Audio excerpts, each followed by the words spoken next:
Dear friends, welcome to Biology Made Easy. Today we are going to discuss genetic code. Now, what is this genetic code? We know that DNA has the blueprint for synthesis of all types of proteins and enzymes which control all the activities within the cell, within the body. But DNA has only 4 nucleotides, A, G, C, T. And again, the DNA is always present inside the nucleus. It never comes to the cytoplasm where the proteins are synthesized. So how is it possible? The DNA will replicate to give rise to an mRNA. Suppose this is one DNA molecule. And in this DNA molecule, suppose the different sequences are A, G, C, T, G, A, like that. So the mRNA which will be transcribed from it will have complementary sequences. Here A, there means it will be U because this is RNA. G, C, C, G, T, A, G, C, and A, again U. And if this is 3 prime to 5 prime, this will be 5 prime to 3 prime. Now this RNA usually gives rise to proteins, and proteins are again polymers. Proteins are again polymers of amino acids. Suppose this is amino acid number 1, then amino acid number 2, amino acid number 3, and so on. Now, if there will be any change in a single nucleotide of one of the nucleotides of DNA, then in the corresponding nucleotide of RNA also you will find a change.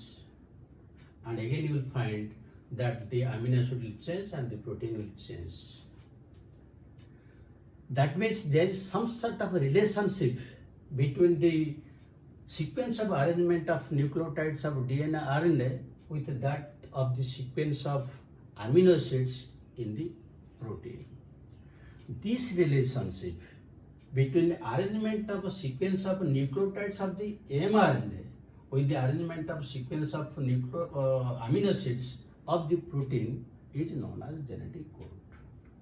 It is present in the form of some letters, but when the amino acids come to synthesize proteins, it is decoded into the language of proteins. This is known as genetic code, and the term genetic code was given by George Gamow.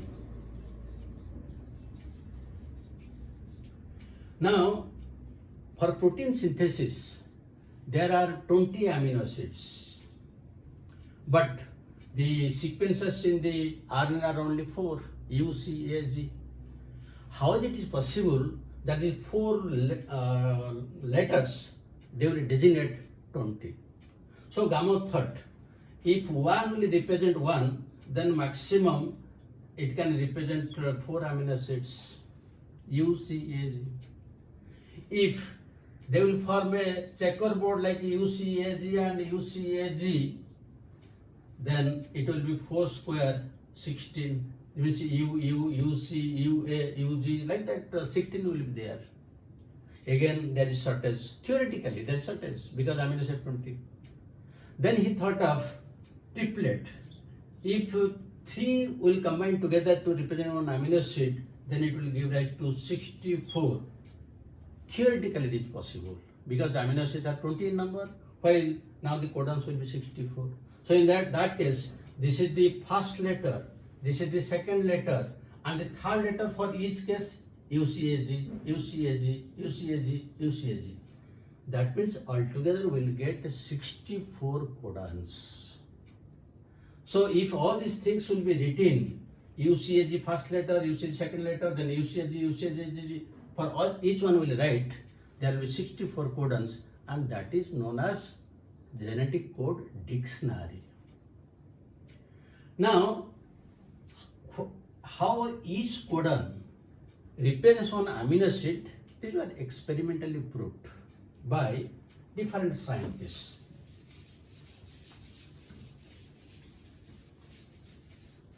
So, the scientist, one is Mathey, other is Nirenberg, and also Hargobind Khorana. They worked first on homopolymers and then on copolymers.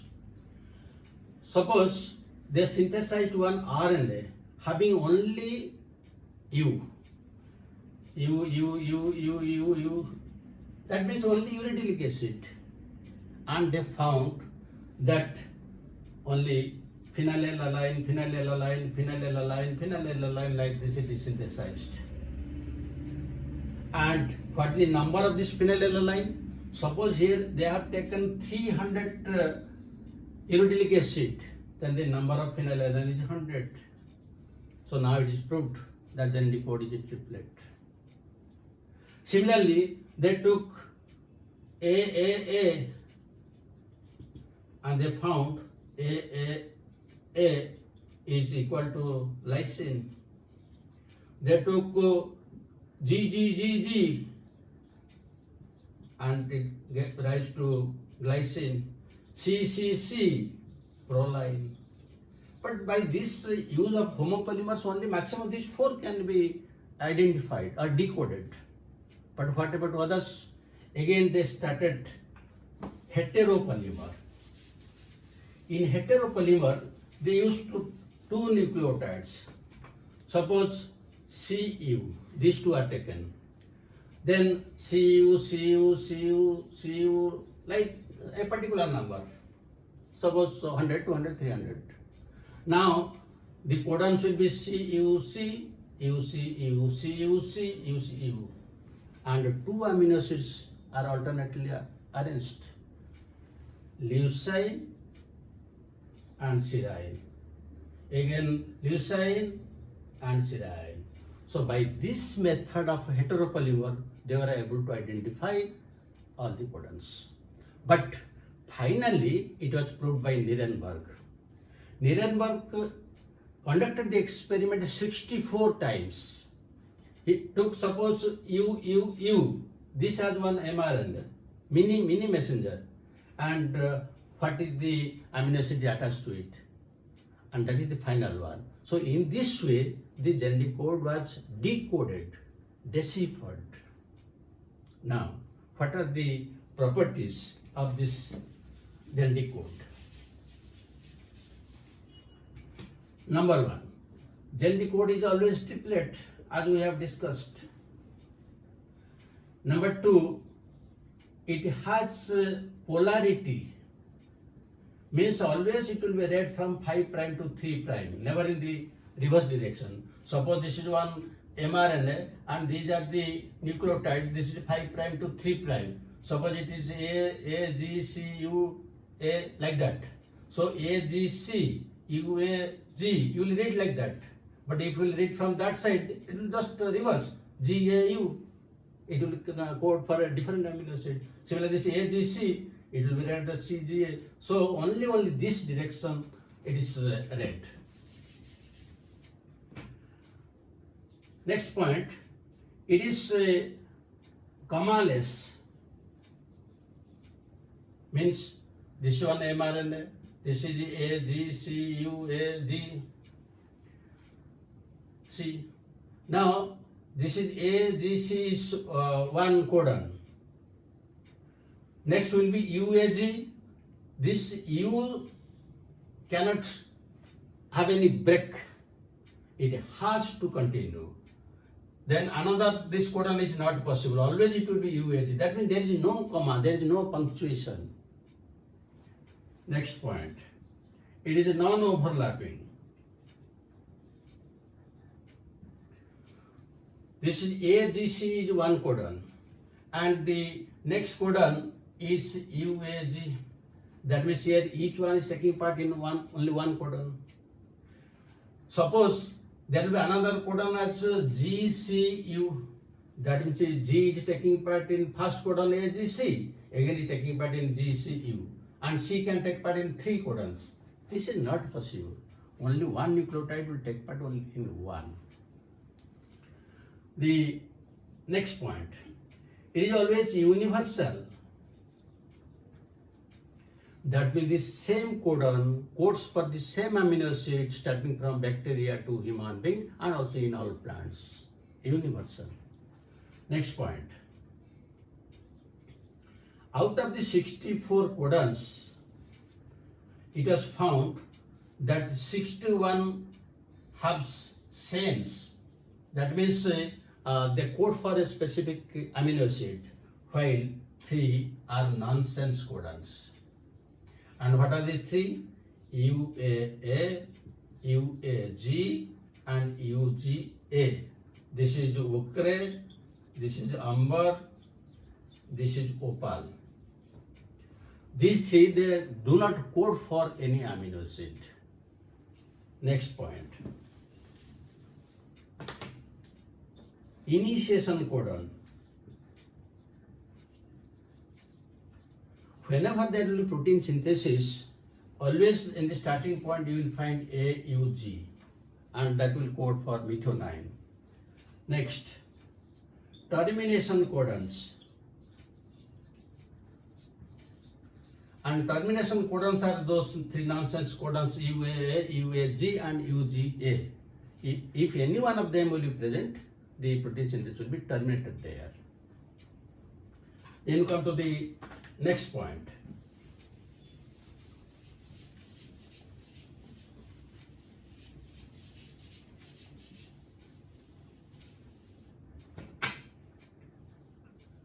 Next thing is, it is always unambiguous. Very important.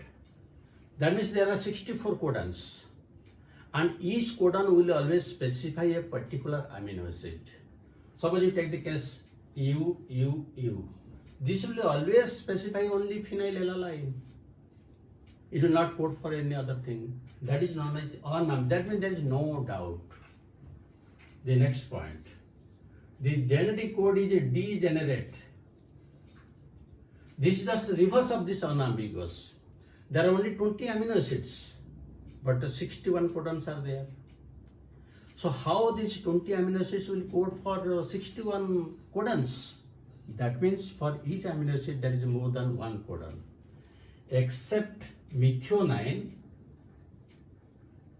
and tryptophan, these two have only single codons.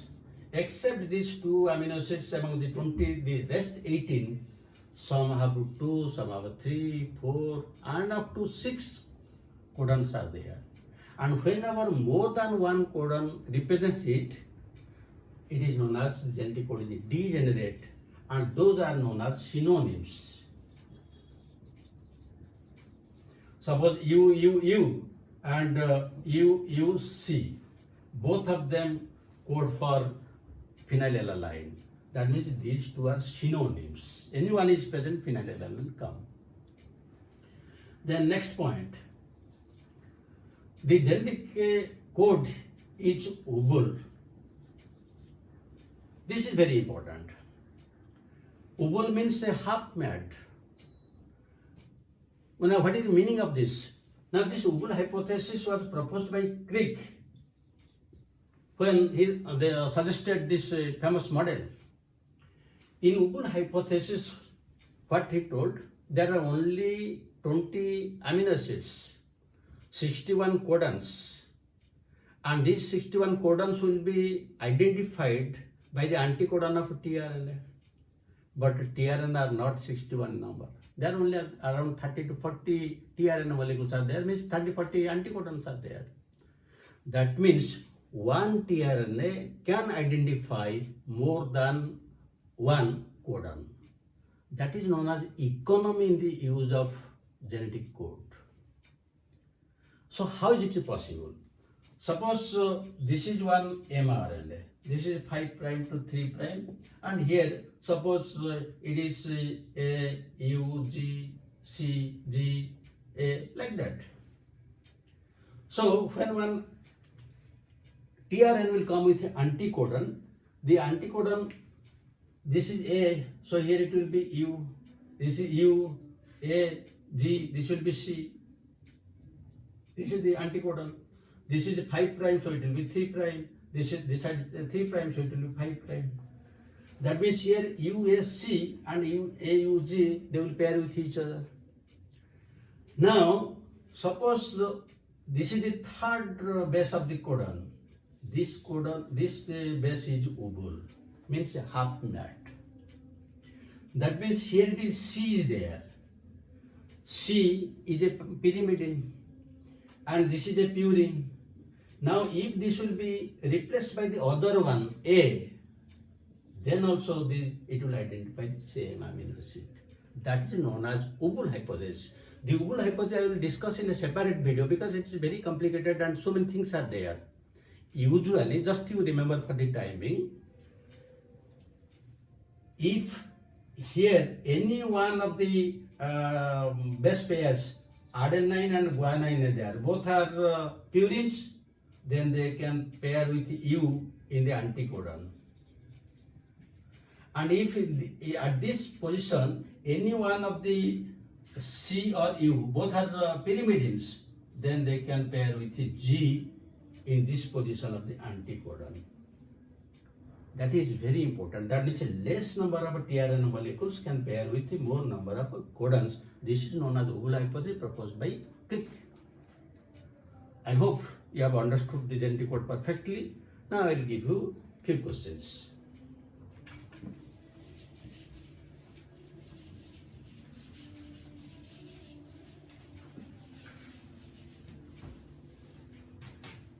Now question number 1.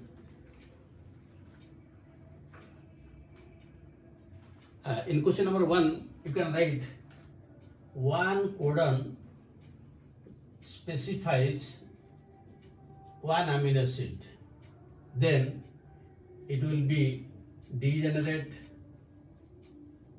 B choice, unambiguous, C choice, universal, D choice, none of the above. This is one question. Second question, which base of mRNA is wobble? First, second, third, D choice, none. You can take another question. Which is not a nonsense codon? A choice, UAA, B choice, UAG, C choice, UAC, D choice, UGA. After going through the video, you will be able to answer all these questions and I hope you have understood it perfectly. Again, we will meet in another video. Thank you very much and also have a good day.